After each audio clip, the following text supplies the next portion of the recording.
এই যে দারোগা সাহেব, ওরা ওরা আমাদেরকে বস্তি ছেড়ে দিতে বলছে। তাহলে আপনি বস্তি খালি করতে এসছেন? আপনার কোনো আপত্তি আছে? আপত্তি থাকবে কেন? তবে বস্তি খালি করার নোটিশ দেখালে পুলিশ আপনাকে সহায়তা করবে। টমাস হাজারের কোনো নোটিশ লাগে না। আইন সব মানুষের জন্য সমান। টমাস হাজারি কি মানুষ না জানোয়ার? ইন্সপেক্টর রাজা, উত্তেজিত হবেন না। বস্তির মালিকানার কাগজপত্র নিয়ে থানায় আসুন।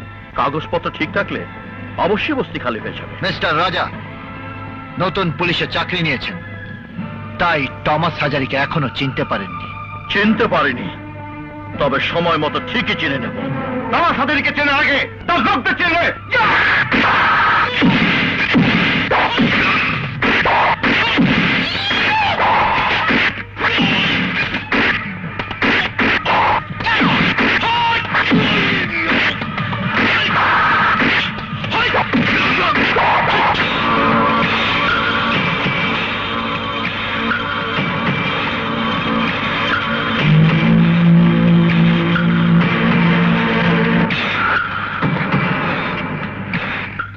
মাসুদ, তোর সঙ্গে আমার কিছু কথা আছে।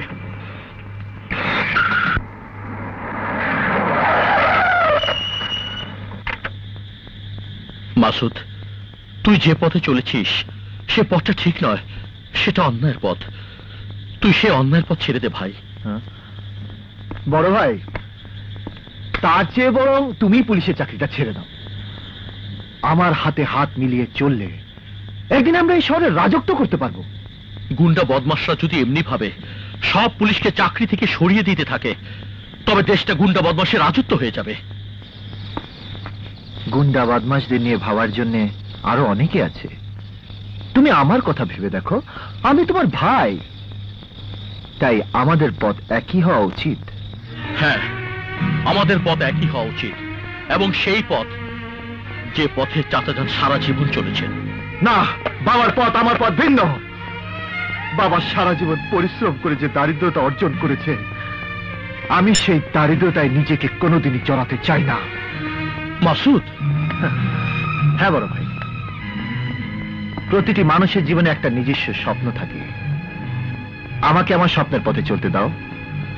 ওটা দুঃস্বপ্নের পথ মাসুদ। ওই পথ তোকে শুধু নিচে নামাতে থাকবে, যেখান থেকে ফেরার তুই আর কোনো পথই খুঁজে পাবি না।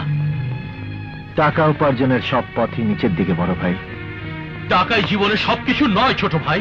না, টাকাই জীবনের সব। টাকা দিয়ে পাওয়া যায় না এমন কিছু আমি আজ পর্যন্ত দেখিনি, এমনকি মানুষের চরিত্র। বড় ভাই, যে বস্তিবাসীর পক্ষে আজ তুমি দাঁড়িয়েছিলে, কাল তোমার চেয়ে বড় পুলিশ অফিসারকে ওই টমাস হাজারি টাকা দিয়ে কিনে সেই বস্তিবাসীদেরকে তোমারই বিরুদ্ধে দাঁড় করিয়ে দেবে। চলি।